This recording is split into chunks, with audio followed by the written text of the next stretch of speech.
Hello guys, golden hours பொன்னான நேரம் அப்படின்னு எந்த நேரத்தை சொல்லுவாங்க? நீங்கள் காலையில் எந்திரிச்சு அடுத்து வரக்கூடிய அந்த ஒரு மணி நேரத்தை தான் உங்களோட அன்றைய தினத்தின் ஒரு பொன்னான நேரம் அப்படின்னு சொல்கிறாங்க. அந்த கோல்டன் ஹவர்ஸை நீங்கள் சிறப்பாக பயன்படுத்திக்கிட்டீங்க அப்படின்னா உங்களுக்கு அன்றைய தினமே ஒரு சிறப்பான நாளாக அமையும். சரி, இந்த கோல்டன் ஹவர்ஸ்க்குள்ளே நம்ம என்னெல்லாம் பண்ணியிருக்கணும்? காலையில் 7 மணிக்குள்ளே இந்த 7 விஷயங்களை நீங்கள் பண்ணியிருந்தீங்க அப்படின்னா நிச்சயமாக உங்களுக்கு அந்த நாள் ரொம்ப ஒரு சிறப்பான நாளாக அமையும். இப்போ நான் சொல்ல போகிற விஷயங்களை தொடர்ந்து ஃபாலோ பண்ணுங்க. நிச்சயமா உங்களோட ஒவ்வொரு நாளுமே ஒரு பொன்னான நாளாக மாறும். ஸோ வாங்க, காலையில் 7 மணிக்குள்ளே நம்ம பண்ண வேண்டிய 7 விஷயங்கள் என்னென்ன அப்படிங்கிறத பார்க்கலாம். ஓகே, ஒவ்வொரு நாளும் நம்ம காலை பொழுத சிறப்பாக அமைச்சிக்க என்னெல்லாம் பண்ணணுங்கிறத பார்க்கறதுக்கு முன்னாடி என்னெல்லாம் பண்ணக்கூடாது அப்படிங்கிறத தெரிஞ்சுக்கணும். ஸோ அதுதான் first point. Stay away from your smart phone and gadgets. அதாவது இன்னைக்கு 100க்கு 90 பேர் காலையில் எந்திரிச்ச உடனே என்ன பண்ணுறாங்க? ஸ்மார்ட் ஃபோனை தான் யூஸ் பண்ணுறாங்க. நமக்கு வாட்ஸ்அப்பில் ஏதாவது மெசேஜ் வந்திருக்கா, நம்மளோட இன்ஸ்டாகிராம் போஸ்ட்டுக்கு எவ்வளோ லைக் வந்திருக்கு அப்படின்னு ஆரம்பித்து யூடியூப் வீடியோஸ், ஷார்ட்ஸ், அது இதுன்னு தேவையில்லாத விஷயங்களை தான் நம்ம பார்த்துக்கிட்டு இருக்கோம். இது மாதிரி ஸ்மார்ட் ஃபோன், கேஜெட், லேப்டாப் இந்த மாதிரி எதுவாக இருந்தாலும் காலையில் எந்திரிச்ச உடனே அதை யூஸ் பண்ணாதீங்க. எந்திரிச்ச உடனே அடுத்த 1 மணி நேரத்துக்கு எந்த ஒரு எலக்ட்ரானிக்கல் டிவைஸையுமே நீங்கள் யூஸ் பண்ணாதீங்க. ஏன்னா நம்ம காலையில் எந்திரிச்ச உடனே நம்ம மைண்ட் பயங்கர ரெஃப்ரெஷிங்காக, பயங்கர புத்துணர்வோடு இருக்கும். அந்த நேரத்தில் தேவையில்லாத ஷார்ட்ஸ், தேவையில்லாத இன்ஸ்டாகிராம் ரீல்ஸ், தேவையில்லாத குப்பைகளை நம்ம மூளைக்குள்ளே திணிக்கிறதால நம்மளோட அந்த மொத்த நாளுமே பாதிக்கப்படும்.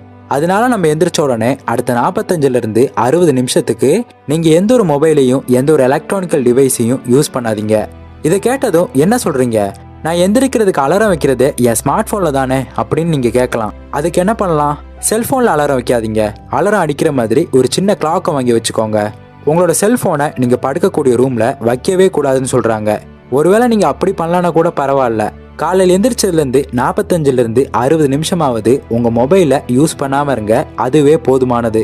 அடுத்ததாக நீங்கள் பண்ணாத விஷயம் என்னென்னா ட்ரிங்கிங் வாட்டர். நிறைய பேர் காலையில் எந்திரிச்சதும் தண்ணி குடிக்கிறதே இல்லைங்க. காலையில் எந்திரிச்சதுமே நீங்கள் ப்ரஷ் பண்ணிவிட்டு நிறைய தண்ணி குடிங்க. எந்த அளவுக்கு நீங்கள் அதிகமாக தண்ணி குடிக்கிறீங்களோ அந்த அளவுக்கு உங்கள் உடல் ஆரோக்கியமாக இருக்கும், உங்கள் மூளையும் புத்துணர்வோடு இருக்கும். தண்ணி குடிக்கிறதால உடல் ஆரோக்கியமாக இருக்கும்னு வேணால் சொல்லுங்கள். ஆனால் எப்படி நம்ம மூளை புத்துணர்வோடு இருக்கும்னு சொல்கிறீங்க அப்படின்னு கேட்குறீங்களா? நம்ம உடலோட 2வது மூளைன்னு சொல்லப்படுறது என்ன தெரியுமா? அது வேற எதுவுமே இல்லை, நம்மளோட குடல் தான்.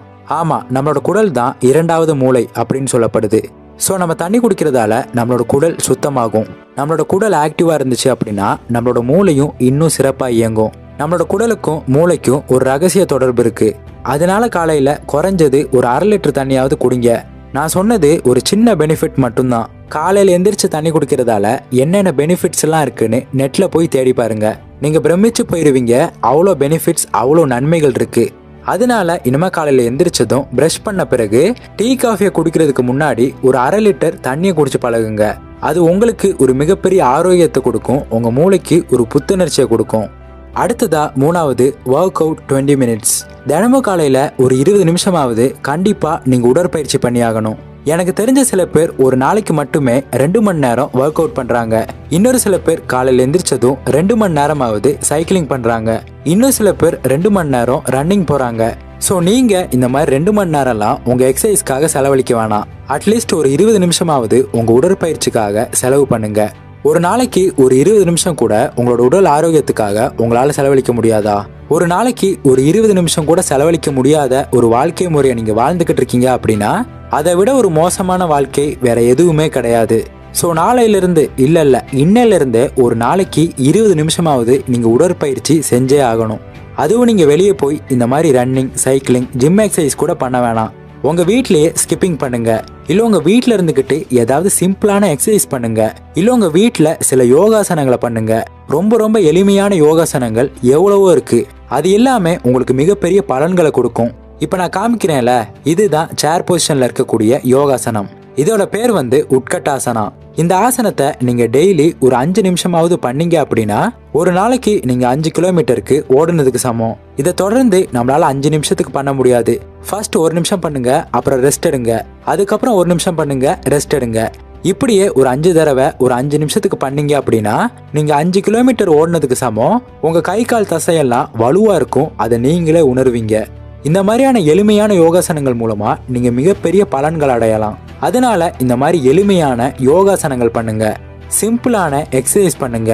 இதன் மூலமா உங்களுக்கு நிறைய பெனிஃபிட்ஸ் இருக்கு. நீங்க நினைச்சு பார்க்க முடியாத அளவுக்கு உங்களுக்கு நன்மைகள் இருக்கு. இல்ல உங்களுக்கு இந்த மாதிரி யோகா பண்ண பிடிக்கல, சிம்பிளான எக்ஸசைஸ் பண்ண பிடிக்கல அப்படின்னா உங்களுக்கு பிடிச்ச ஒரு 4 பாட்டை போட்டுட்டு ஒரு 20 நிமிஷத்துக்கு ஆடுங்க. உங்களுக்கு நல்லா ஆட தெரியணும்னு கூட அவசியம் இல்லை. சும்மா கையை கால ஆட்டினாலே போதும். ஆனா 20 நிமிஷத்துக்கு வேர்க்க விறுவிறுக்க நீங்க ஆடி இருக்கணும். அப்படி ஆடி முடிச்சதுக்கு அப்புறம் ஒரு டவல் எடுத்து உங்க வியர்வையை துடைக்கிற அளவுக்கு உங்களுக்கு வேர்த்து இருக்கணும். இதை பண்ணாலே போதும், உங்க உடம்பு டெஃபினட்டா ஆரோக்கியமா இருக்கும். ஸோ ஒரு நாளைக்கு ஒரு 20 நிமிஷமாவது உங்களுக்கு தெரிஞ்ச யோகாசனங்கள் பண்ணுங்க, இல்லை எக்ஸசைஸ் பண்ணுங்க. இல்லைனா ஒரு 20 நிமிஷம் உங்களுக்கு பிடிச்ச பாட்டை போட்டுட்டு ஆட ஆரம்பிங்க. இதுவே உங்களுக்கு மிகப்பெரிய ஆரோக்கியத்தை கண்டிப்பா கொடுக்கும். அடுத்ததா 4வது, கிளீன் சம்திங். அதாவது உங்க வீட்டை இல்லைனா உங்களை சுத்தி இருக்க இடத்த நீங்க சுத்தமா வச்சுக்கணும். அதாவது நீங்க ஸ்கூல் கொண்டு போற பேக், இல்ல ஆபீஸ் கொண்டு போற பேக், இல்ல உங்க ஹேண்ட் பேக், இது எல்லாத்தையுமே நீங்க கிளீன் பண்ணி எவ்வளவு நாளாச்சுன்னு யோசிச்சு பாருங்க. ஸோ அது எல்லாத்தையுமே கிளீன் பண்ணுங்க. இல்லனா உங்களோட ஸ்டடி டேபிள், உங்களோட ஒர்க் டேபிள், உங்களோட லேப்டாப், இது எல்லாத்தையுமே கிளீன் பண்ணுங்க. இல்ல நீங்க போட்டுட்டு போற ஷூவை கிளீன் பண்ணி அதை பாலிஷ் பண்ணி வைங்க. காலையில எந்திரிச்சதும் உங்க செருப்புகளை சுத்தமா கிளீன் பண்ணி வைங்க. இப்படி ஏதோ ஒரு பொருளை காலையில எந்திரிச்சதும் சுத்தம் பண்றீங்க அப்படின்னா அதனால உங்க மூளைக்குள்ள ஒரு விதமான டோபமைன் சுரக்கும். நீங்க தியானம் பண்ணா உங்க மூளை எவ்வளவு புத்துணர்வோட இருக்குமோ அதே அளவு ஒரு ரெஃப்ரெஷ்மெண்டோட ஒரு பொருளை நீங்க சுத்தம் பண்ணும்போது உங்களுக்கு கிடைக்கும். ஸோ டெய்லி காலையில உங்ககிட்ட இருக்க ஏதோ ஒரு பொருளையோ இல்லை உங்க வீட்டை சுத்தி இருக்க ஏதோ ஒரு பொருளையோ சுத்தம் பண்ணுங்க. இதன் மூலமா உங்க வீடும் சுத்தமாகும், உங்க மனசும் சுத்தமா இருக்கும். அடுத்தது, take shower before you eat. நிறைய பேர் காலை நேரங்கள்ல குளிக்கிறதே இல்லை. சில பேர் பார்த்தீங்கன்னா அவங்க காலையில் சாப்பிட்டதுக்கு அப்புறம் தான் குளிக்கவே செய்வாங்க. ஒரு 11 மணிக்கு குளிக்கலாம், இல்லை சாயங்காலம் குளிக்கலாம் அப்படின்னு குளிக்கிறத தள்ளி போட்டுக்கிட்டே இருக்காங்க. இதெல்லாம் பார்த்தீங்கன்னா ரொம்ப ரொம்ப ஒரு மோசமான விஷயம். நம்ம உடம்புல பல நோய்கள் வரதுக்கு முக்கியமான காரணமே நம்ம காலையில குளிக்காம இருக்கிறது தான். முடிஞ்ச வரைக்கும் நீங்க காலையில 7 மணிக்குள்ளேயே குளிச்சு முடிச்சிருக்கணும் அப்படின்னு சொல்றாங்க. நம்ம உடம்புல இருக்க அழுக்கு போகணுங்கிறதுக்காக மட்டுமே நம்ம குளிக்கிறது இல்ல. குளித்தல் அப்படின்னா குளிர்வித்தல் அப்படின்னு பேரு. நம்ம உடம்ப குளிர்விக்க கூடிய ஒரு ப்ராசஸ் தான் பாத்திங். ஸோ நீங்க காலையில குளிக்கும் போது உங்க உடல் சூடு தனிய ஆரம்பிக்கும், உங்க மூளை சூடு தனிய ஆரம்பிக்கும், சிறந்த எண்ணங்கள் உங்களுக்குள்ள உருவாகும். இப்படி நீங்க காலையில குளிக்கிறதால ஏகப்பட்ட நன்மைகள் இருக்கு. அதுவும் காலையில 7 மணிக்குள்ளேயே நீங்க குளிச்சிட்டீங்க அப்படின்னா நீங்க எதிர்பார்க்காத நிறைய நன்மைகள் உங்களுக்கு கிடைக்கும். ஸோ அதனாலேயே இனிமே காலையில எந்திரிச்சதும் குளிக்கிறத ஒரு வழக்கமாவே வச்சுக்கோங்க.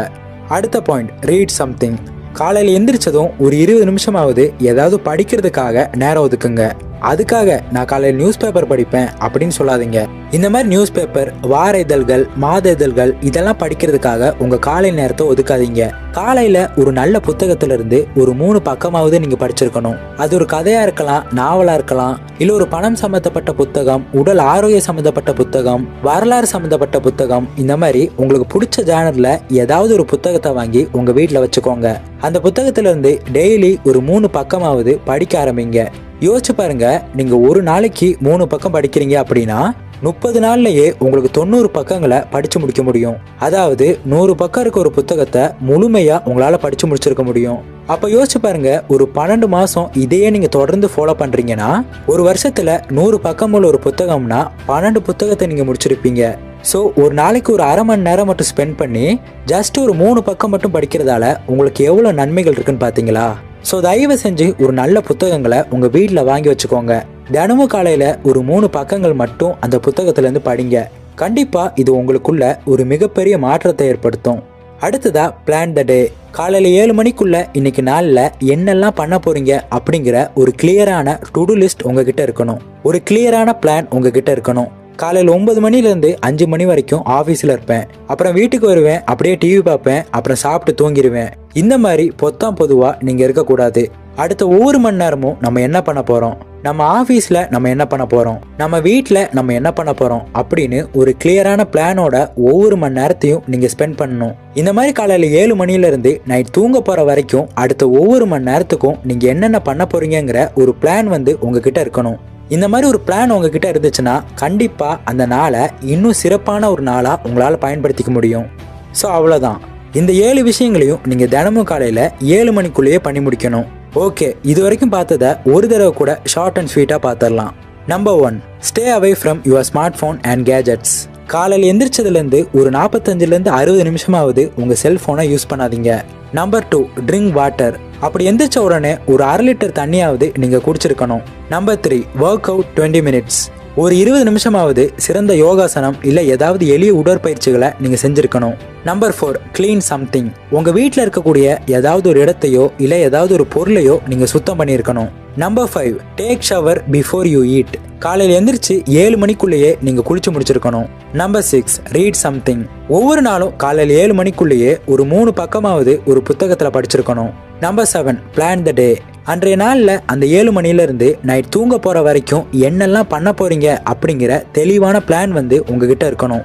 ஸோ இந்த 7 விஷயங்களை நீங்கள் காலையில் 7 மணிக்குள்ளேயே பண்ணி முடிச்சிட்டிங்க அப்படின்னா அப்போ உங்கள் கையில் எவ்வளோ நேரம் மீதி இருக்கும்னு நினச்சி பாருங்க. ஸோ அந்த நேரத்தில் இந்த 7 மணிக்குள்ளே உங்களுக்கு கிடைக்கக்கூடிய எனர்ஜியை வச்சு எவ்வளோ சிறப்பான விஷயங்களை பண்ண முடியும். ஸோ இதெல்லாம் கொஞ்சம் யோசிச்சு பாருங்க. இவ்வளோ நேரமாக நான் சொன்னதை ஒரு 3 வாரமாவது நீங்கள் ஃபாலோ பண்ணுங்கள். உங்களால் இந்த 7 விஷயங்களையும் ஃபாலோ பண்ண முடியலனா கூட அட்லீஸ்ட் ஒரு 4-5 விஷயமாவது ஃபாலோ பண்ணுங்க. அடுத்த ஒரு 3 வாரத்துக்கு இதை தொடர்ந்து ஃபாலோ பண்ண ஆரம்பிங்க. கண்டிப்பாக 3 வாரத்தில் உங்கள் வாழ்க்கையில் ஒரு மிகப்பெரிய மாற்றத்தை நீங்கள் உணர்வீங்க. இந்த வீடியோ உங்களுக்கு யூஸ்ஃபுல்லாக இருந்திருக்கும் நம்புகிறேன். அப்படி யூஸ்ஃபுல்லாக இருந்தால் இந்த வீடியோக்கு லைக் பண்ணுங்கள், உங்கள் ஃப்ரெண்ட்ஸ் அண்ட் ஃபேமிலி மெம்பர்ஸுக்கு ஷேர் பண்ணுங்கள். இந்த மாதிரி நிறைய நல்ல விஷயங்களை தெரிஞ்சுக்கிட்டு உங்கள் உடம்பையும் மனசையும் ஆரோக்கியமாக வச்சுக்கணும்னு நினச்சிங்கன்னா நம்ம சேனலை சப்ஸ்கிரைப் பண்ணிவிட்டு பக்கத்தில் உள்ள பெல் ஐக்கானை கிளிக் பண்ணிக்கோங்க. இன்னொரு இதே மாதிரியான யூஸ்ஃபுல்லான இன்ஃபர்மேஷனோட உங்களை மீட் பண்ணுறேன். தேங்க்ஸ் ஃபார் வாட்சிங்.